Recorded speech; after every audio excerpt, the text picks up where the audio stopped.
Can we talk a little bit about Jackie Kennedy? Sure. Uh, you know, where was she born? What was her family like? And how did she meet JFK and all that? It's a wonderful story. I'm glad you asked about Jackie because this week's episode about from after Camelot that's coming up is a Mm, chapter just on Jackie. Jackie, it's hard to say. People have asked, was Jack Kennedy capable of loving a woman? Like really mm, loving a woman? Because all this has come out about what a womanizer he was. Did he really love Jackie or not? I know he did because of all of the women that had gone through Jack Kennedy's life. I'd say the two great loves of his life were Inga Arvad, who was a beautiful Danish woman who was married, but he had an affair with her during World War II, and I don't think he ever got over her, mm, until he met Jackie. And Jackie, if there was ever one woman who was a perfect fit for a man like JFK, it was Jackie. They had much in common in their family background. Of course, she was the daughter of Black Jack Bouvier, and Janet Auchincloss, and she came from a privileged, background. She grew up around Newport, Rhode Island, and the wealthy. She was a debutante. She had gone to all the right schools, incredibly intelligent, incredibly cultured and beautiful. She was, in that sense, a perfect choice for a political wife. But there was so mm. much more to her than just that. She was more than just arm candy, more than just beautiful. It was her brain, I think, that Jack was in love with, her mind. She, as brilliant as he was in many ways, she was even smarter. She was fluent in many languages. She knew Yeah, she arts and spoke. culture. French. I remember. She did, and Spanish, and she could pretty much pick up any language too very quickly. So she came in Mm, handy on his international trips. And because she was so beautiful and charming, she was also a very potent political weapon. And Jack mm, used that to his advantage, make no mistake about it, on the campaign trail. She hated campaigning. She hated going out on the road to these campaign events, but ever the dutiful wife, she did. She campaigned with him quite a bit in 1960, and at most of these places, she would get a bigger response from the crowd and more love from the crowd than he did. When he went mhm. to Paris, famously in 1961, on his way to the Vienna summit with Khrushchev, he said, I am the man who accompanied Jacqueline Kennedy to Paris. And Yeah. she was such an important political weapon because she could make any man fall in love with her. I don't think there was ever a man that was immune to her charms. She charmed Charles de Gaulle, who was not an easy man to charm. JFK and de Gaulle always had a rather prickly relationship. And yet, because he brought Jackie along on that trip, it went much smoother. She was there to kind of smooth the way with de Gaulle. Same with Khrushchev. When he met Khrushchev there in Vienna on that trip, that one was a disaster. It didn't go well for Jack. And they walked away from that summit with as he said, it's going to be a very long, cold winter. But Khrushchev was just charmed by Jackie. He loved Mm, her. He wasn't so crazy about Jack, but he loved her. And perhaps most importantly, when Jack went on that fateful trip to Texas in November of 63, he specifically asked Jackie to join him on that trip. She didn't usually travel with him, but because there was a lot of division in the Texas Democratic Party, there were these two factions, the rival factions. There was the Governor Connolly faction and the Senator Yarborough faction, the more liberal faction. The party was at war, and he kind of needed her to smooth those ruffled feathers. And also, Jackie was helpful in that even the fancy, rich Republican women there in Dallas kind of liked her because she was so fashionable and beautiful and cultured. They couldn't help but like her. A lot of Jack's enemies adored Jackie. So you can see how that might come in handy, huh? mm, mm. So he used that to his advantage. And And that time she was more than willing to join him on the road.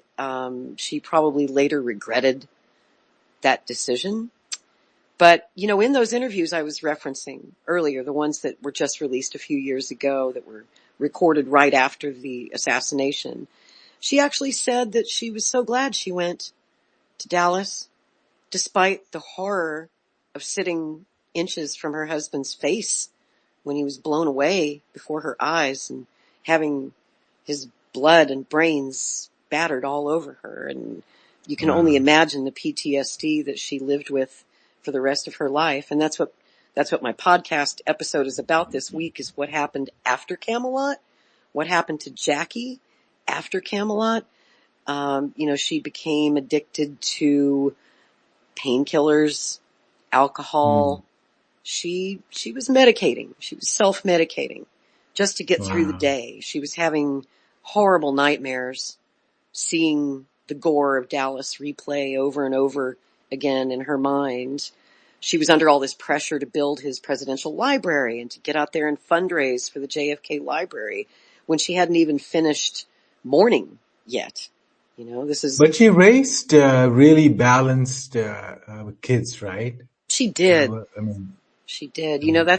What's her name? Caroline Kennedy and JFK Jr. She once said that her most important job in life was being a mother. She said, if you're not a good mother, I don't think anything else you do in life amounts to much. And she not only said those words, but she lived it. And she put her kids first, the interests of her children. Many people believe that's the real reason she married Aristotle Onassis in 1968. Even though that was a shock to the world, and a lot of people did not like the idea of her marrying this guy, especially the Kennedy family. They all just hated this idea. But she was doing it to protect her kids. After the assassination of Robert Kennedy in 1968, she famously said, if they're killing Kennedys, my kids are targets. And it was just about 3 months later that she married Onassis and moved to his private island, Scorpios, in Greece. And the idea there, of course, was to get her kids out of the country, to keep them safe. And then she moved back to New York in the 70s, of course, had that beautiful apartment there on Central Park. And she really tried, despite her kids having to be trailed around by Secret Service everywhere they went and being stalked by reporters and photographers and paparazzi. She really, truly tried to give her kids as normal a life as possible. And she also, this is important to point out, she went out of her way to keep Caroline and John as far away from as possible from the Kennedys, most of them. She thought that the Ted Kennedys and the RFKs, specifically Ethel and her brood of 11, were wild troublemakers. And they were. Those kids were always in trouble. She knew that they were doing drugs. Robert F. Kennedy Jr., our HHS secretary, was a 14-year heroin addict, and his addiction and his descent into cocaine, methamphetamine, heroin, and alcohol addiction, that started when he was 14 years old, right after his father's murder. And then he self-medicated for most of his young life. His brother David, his brother Michael, their whole clique was very involved in drugs. It was the 60s after all. A lot of experimentation was going on. And I recently did a podcast series. It's a book club about RFK Jr.'s life. And I encourage people to listen to it if you don't know much about his life, because it's incredible. There's a book that was written by Jerry Oppenheimer 10 years ago called Robert F. Kennedy Jr. and the Dark Side of the Dream. And I recommend it. If you'd like, you can listen to the book club. It's on my YouTube channel. Just look under the playlist tab and you'll find it. But we do a reading and discussion of some parts from his book that people should be aware of. And when you listen to my series or read the book, The Dark Side of RFK Jr., you'll see how the impact that losing his father had on him drove him over the edge. It drove him into a deep funk, a deep alcohol, drug, and sex addiction and bad behaviors. And this happened to so many of his siblings because Ethel was just not prepared as a widow to raise those 11 children by herself.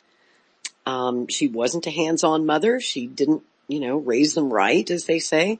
And so they So, went in terrible sorry. I directions. mean, so she had like a mental breakdown or something like that, right? Ethel, Ethel, yeah.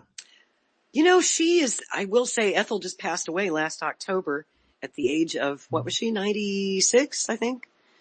It's amazing how strong she was. Ethel Kennedy Mm. was one tough cookie.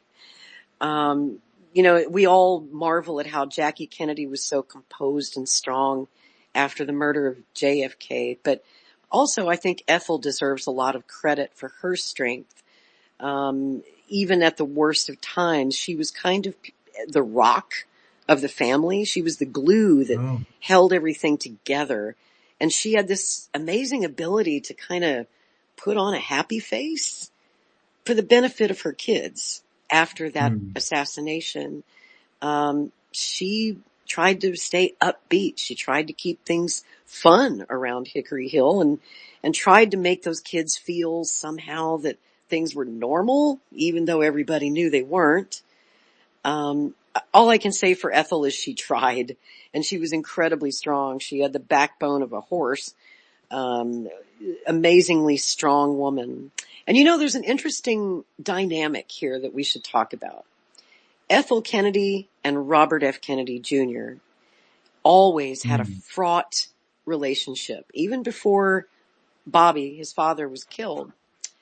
Of all of her sons, all of her kids, Bobby was always the one that gave her the most trouble by her own account. And Bobby, of course, when he got into his rebellious teenage years and was sometimes running away from home and hitchhiking across the country on a stoner road trip, for weeks or months at a time, he and his mother were very distant. She kicked him out of the house. I don't know how many times. She disowned him completely, cut him off from his inheritances. I'm told that when she died last October, that she cut him out of her will. She was furious with him from the time he was a little boy. I don't know why, but sometimes it's like that in families, Sometimes there's one kid that mama just doesn't like. And in this family, unfortunately, it was Robert F. Kennedy Jr. His mama didn't love him enough, didn't hug him enough, didn't kiss him enough, didn't give him the kind of attention he needed. She would literally take this child and beat him with a hairbrush when he displeased her. Ethel had for all of her good qualities, she also had a very violent side. And this comes from numerous accounts of people who were at the receiving end of her violence over the years. But of all of her kids, Bobby seemed to take the brunt of it. He took a lot of beatings from his mom, literally with a hairbrush.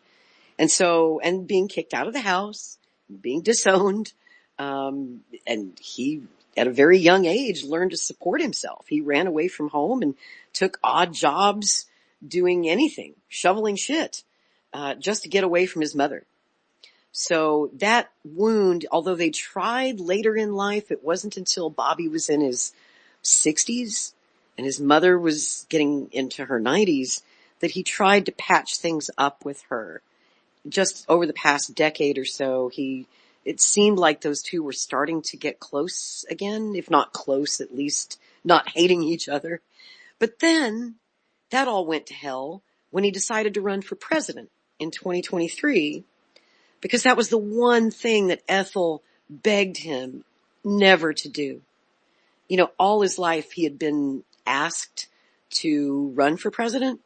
There were always these expectations on Bobby Jr. to pick up the torch, to carry forward that mantle. And most of his life he avoided it. He never ran for any political office, never served in government until 2023. And when he announced his campaign, that was the last straw for his mother, Ethel. She lived in fear, of course, that he too would be assassinated. like his father. She didn't want to lose him that way. She did everything she could to talk him out of it, but it didn't work. He did it anyway. And then it made it worse that he was challenging Joe Biden, President Biden, who had been a longtime friend of Ethel's, very good friends with Ethel and all of the Kennedys, and of course the Democratic sitting president, and the Kennedys are diehard Democrats to the core. For Bobby to challenge Joe Biden really pissed Ethel and all of her other children off. As you well know, there was a big split in the Kennedy family during last year's presidential race. All of his siblings were against him. His own mother was against him. And as this race went on and things became very tense once the war in the Middle East broke out after October the 7th, I think that all of this unfortunately hastened Ethel's declining health and eventually her demise. You know, she died just couple of weeks before the presidential election. But when she died, she was aware that her son Bobby had endorsed Donald Trump, which to her was the unthinkable that he had done this. And I think it broke her heart. I think the woman honestly died of a broken heart. Reportedly, that is when she cut Bobby out of her will. And I don't think that he was allowed to even see her when she was on her deathbed. He didn't even travel there until after she died. And then, of course, he came to the funeral. But he wasn't allowed to speak at the funeral or give a eulogy. And in most of the family photos from that gathering, he's in the back. He's pushed to the back. So he's unfortunately made enemies out of his own family members. Okay. So to cover more topics in the short time we have, can you talk a little bit about JFK Jr.? Because I was very fascinated with him, and I thought he was going to be the next president. So what was he like? What happened to him? You just hit me in the heart there. I actually knew JFK Jr. Really? I did. I can't claim to know him really, really well, but I did know him for 8 years.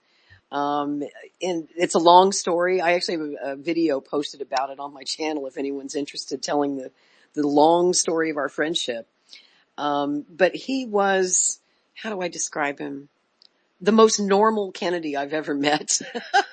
Because most of them are just not normal. I'm not going to lie. A lot of them have deep, deep mental issues. But John somehow, in spite of it all, turned out pretty damn normal. John, like we were talking earlier about how Jackie raised her kids, John and Caroline too, you know, they both turned out to be pretty normal people. John was that guy that had the whole world's eyes on him from the time of his 3rd birthday when he famously gave that salute to his father's casket at his father's funeral. Can you imagine growing up, John F. Kennedy Jr., when from the time you're 10 years old, you're being groomed for the presidency? Everyone expects you to wear the crown, to be the prince, to carry that legacy on. And as he matured, it was so fascinating to watch him grow into adulthood, to see not only how handsome he was, you know, People magazine voted him the sexiest man alive many times, put him on the cover. All the girls of my generation were just in love with him. And he's one beautiful specimen of manhood, right, girls? But there was so much more to him than that. He was no great intellectual, but he was incredibly smart, very savvy. He had a vision. You know, he started a magazine in 1995, a political magazine called George. And I loved George magazine. It was way ahead of its time. George. So that was named after George Washington, obviously. Yeah. And that first cover, if you've ever seen the first cover of George, was Cindy Crawford, you know, the big supermodel of the time, dressed up as George Washington on the cover. George was really cool, and I wish that there was a online archive of all the old issues, but there isn't. I think it's a travesty that no one in all these years has uploaded every single article and every single issue of George to the internet. So if you want to read George, you literally have to buy old paper copies on eBay or something. And they're worth it. And they're worth a lot of money these days, so be prepared to pay a lot if you want them. But I loved George magazine because it was something that had never been done before in political news or reporting. This is before the internet. And I think he foresaw the internet coming. I think he saw the future coming. You know, the internet was just starting to come online in 1995, but not many people had it. And that's the year he launched this magazine. And so it was like a marriage of celebrity, pop culture, and politics, which for the first time made politics interesting to my generation. I'm a Gen X kid. We were a very skeptical generation. Our first memories are of the collapse of the Vietnam War, the withdrawal from Saigon, Watergate, the Rockefeller and Church committees, the JFK conspiracy.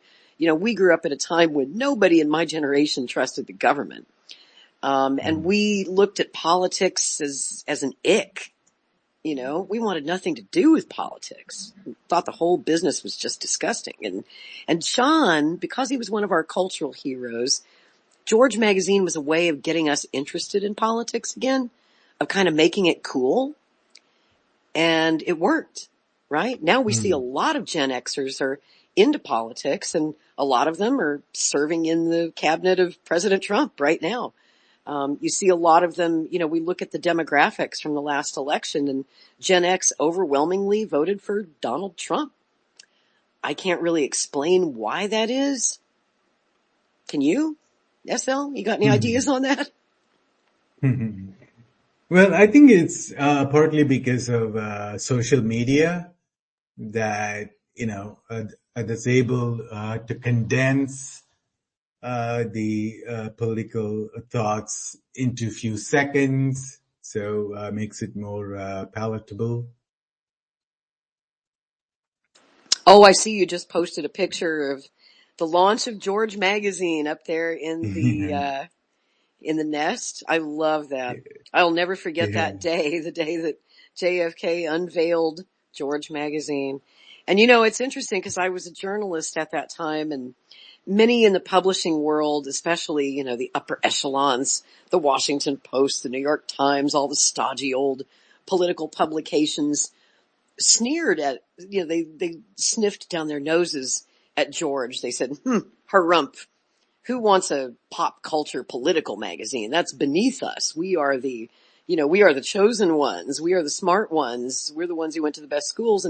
And what John was saying with that magazine is that's why you're all wrong. That's why young people aren't interested in politics. Nobody reads The Economist. Okay. Kids in their 20s are not going to be reading Newsweek and The Economist. Boring. That stodgy old attitude, that elitist attitude is everything that's wrong with politics. So he wanted to make it more user friendly, shall we say, to young people, to make it more interesting. And it worked. And I can only imagine the things that John would have done had he lived. Yeah. I mean, Arthur, do you think if he had not died, or maybe he was killed, so well, if it were not for his death, do you think he would have become at least the senator from New York? You know, I'm glad you asked about that. It's an interesting story, and it's another one of those things that the internet gets wrong a lot. You often see people on the internet say, oh, well, John was killed because he was running against Hillary Clinton for that Senate seat in New York. And that's just not true, guys. John F. Kennedy Jr. never ran for any political office. He never Really? sought, no. He never announced that he was running for that Senate seat. He was, I will tell you this, his friends, people on the inside that were close to him, said that he was at that time around 1999 when Daniel Patrick Moynihan was leaving that Senate seat. He for a moment kind of thought about it, but he was so committed to George magazine. That was his love. That was his dream. He was at the office every day working 16-hour days on the magazine. He was fully and completely devoted to George magazine. And so he, I think he kind of thought about it for a minute and quickly decided, no, politics isn't for me, not yet. I really don't want to. And a lot of people in New York politics, of course, were asking him to run for that seat. But then First Lady Hillary Clinton, who was still First Lady at the time, made it clear that she had her eyes on that Senate seat, that she wanted it. And there's a thing in politics. If your friend is running for a seat, you don't run against your friend. And the fact of the matter is, the Clintons and the Kennedys, the John F. Kennedys, were very close. Jackie Kennedy and Hillary and Bill, they were very close. There were many visits to the White House, a lot of phone calls, back and forth. Their families were deeply intertwined. And John was not going to challenge his friend, Hillary Clinton. So that was for a fleeting moment that he thought about running for that seat. But the fact is he never did. And I don't know if his death was the result of pilot error, a case of spatial disorientation, which is very common even among experienced pilots when you're flying out over the Atlantic Ocean in the dark at night, which he was, without instruments. He was flying by sight.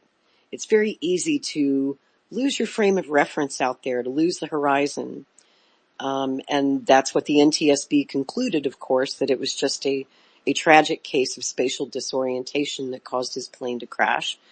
And I don't know. There's certainly some evidence that points at perhaps some kind of sabotage of that flight.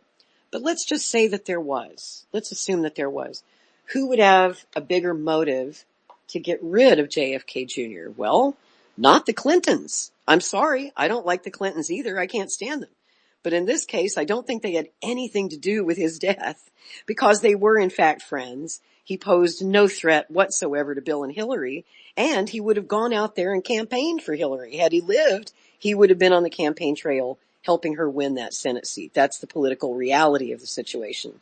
If anyone had the motive to want to get rid of him, get him out of the way, my eye would be looking at George W. Bush, who was running for president at that very time. And do you know where George Bush was? This is an interesting fact. On the weekend of John F. Kennedy Jr.'s plane crash, July 16th, 1999, you'll never believe, well, maybe you will, where George W. Bush, presidential candidate, was that weekend. He was at the Bohemian Grove. Do you know what the Bohemian Grove is? Yeah. That elite club up in Northern California. They go there the Ides of July, the 15th, 16th, 17th, usually around that time in July every year. And I checked his schedule, and that's where he was. He took the weekend off from the campaign trail and went out to relax at the Bohemian Club with his elite friends that weekend. Interesting.